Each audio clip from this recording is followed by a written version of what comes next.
Schools में 50% तक students women होती है, लेकिन जब बात जज बनने की आती है तो यही वुमेन काफी पीछे छूट जाती है। ऐसा क्यों है? सुप्रीम कोर्ट में भी 33 जजेस में से सिर्फ एक वुमेन जज रह गई है, और अगर हाई कोर्ट की बात करें तो सिर्फ 13% वुमेन जजेस हैं। तो सवाल ये उठता है कि आखिर कौन सी वो इनविजिबल वॉल है जिसके कारण वुमेन टॉप तक नहीं पहुंच पाती। चलिए समझते हैं, क्योंकि कहानी सिर्फ जेंडर गैप की नहीं बल्कि एक सिस्टमैटिक बायस की भी है। रीजन 1, बायस स्टार्ट अर्ली।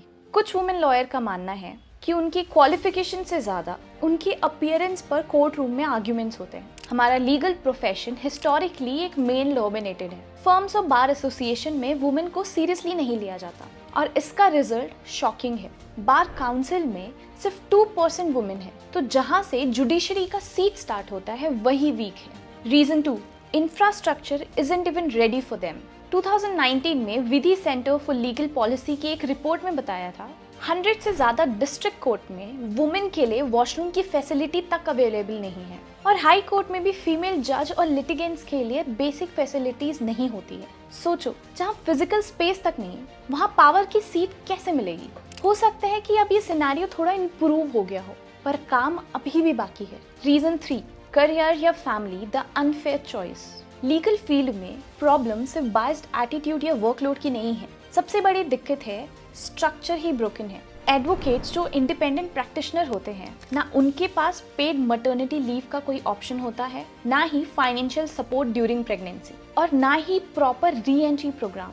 रेनमेकर सर्वे के मुताबिक 54% वुमेन लॉयर ने ये माना है कि मैटरनिटी ब्रेक के बाद उनके करियर पे डायरेक्टली नेगेटिव इम्पैक्ट पड़ता है। And 75% women in law firm ने कहा है कि मैटरनिटी ब्रेक के बाद क्लाइंट्स वापस बनाना बहुत मुश्किल हो जाता है। NLU दिल्ली एंड UNDP की स्टडी ने भी यही कंफर्म किया है। 52% वुमेन लॉयर्स ने ये माना है कि मैटरनिटी ब्रेक के बाद प्रैक्टिस को रीस्टैब्लिश करना बहुत मुश्किल हो जाता है। जजेस या जुडिशरी स्टाफ की बात की जाए तो गवर्नमेंट एम्प्लॉयड जजेस को मैटरनिटी बेनिफिट्स तो मिलता है, बट एडवोकेट्स के लिए कोई यूनिवर्सल मैटरनिटी पॉलिसी एग्जिस्ट ही नहीं करती है। और इसी अनसर्टेनिटी की वजह से बहुत सी टैलेंटेड वुमेन लॉयर एंड जजेस या तो रिजाइन कर देती हैं या प्रमोशन रिजेक्ट कर देती हैं। सिस्टम इतना अनस्टेबल है कि वुमेन लॉयर का लॉन्ग टर्म ग्रोथ प्लान करना बहुत मुश्किल हो जाता है। Reason 4, transfer policy the invisible trap. जजेस का ट्रांसफर तो एक रूटीन की बात है, पर विजया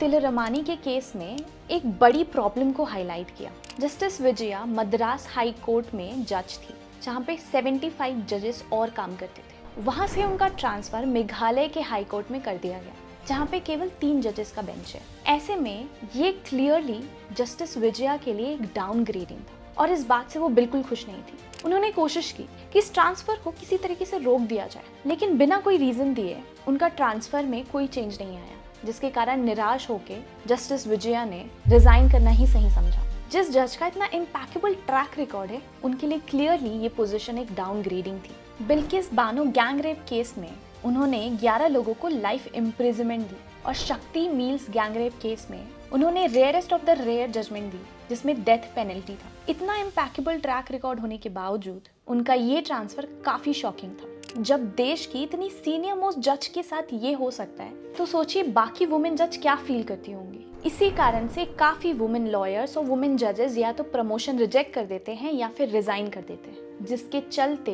वो हायर लेवल में जुडिशरी में कभी पहुंच ही नहीं पाते हैं। Reason 5, the seniority system looks fair but it isn't. Chief justice बनने का जो सिस्टम है वो सीनियरिटी बेस्ड होता है। Sounds fair right? बट सोच के देखो, अगर किसी वुमेन जज को सुप्रीम कोर्ट में लेट अपॉइंट किया जाए, तो जब तक चीफ जस्टिस बनने की बारी आएगी तो उनकी रिटायरमेंट की एज हो जाएगी, जिसके चलते वो चीफ जस्टिस की कुर्सी से काफी दूर रह जाएंगे। इसका एक एग्जाम्पल देखते हैं। जस्टिस BV नागरत्ना 2027 में इंडिया की पहली वुमेन चीफ जस्टिस बनने वाली है, लेकिन सिर्फ 36 डेज के लिए। ऐसा इसलिए है क्योंकि चीफ जस्टिस चुनने का सिलेक्शन सीनियरिटी बेस्ड होता है, और उन्हें 2021 में ही सुप्रीम कोर्ट के जज के लिए चुना गया था। अब जब तक चीफ जस्टिस बनने की बारी आएगी तो रिटायरमेंट की एज काफी नजदीक हो जाएगी, जिसके चलते एज अ चीफ जस्टिस वो सिर्फ 36 डेज ही सर्व कर पाएंगे। अब इसके सोल्यूशन की भी बात करते हैं। सुप्रीम कोर्ट ने 2021 में कहा था that we must ensure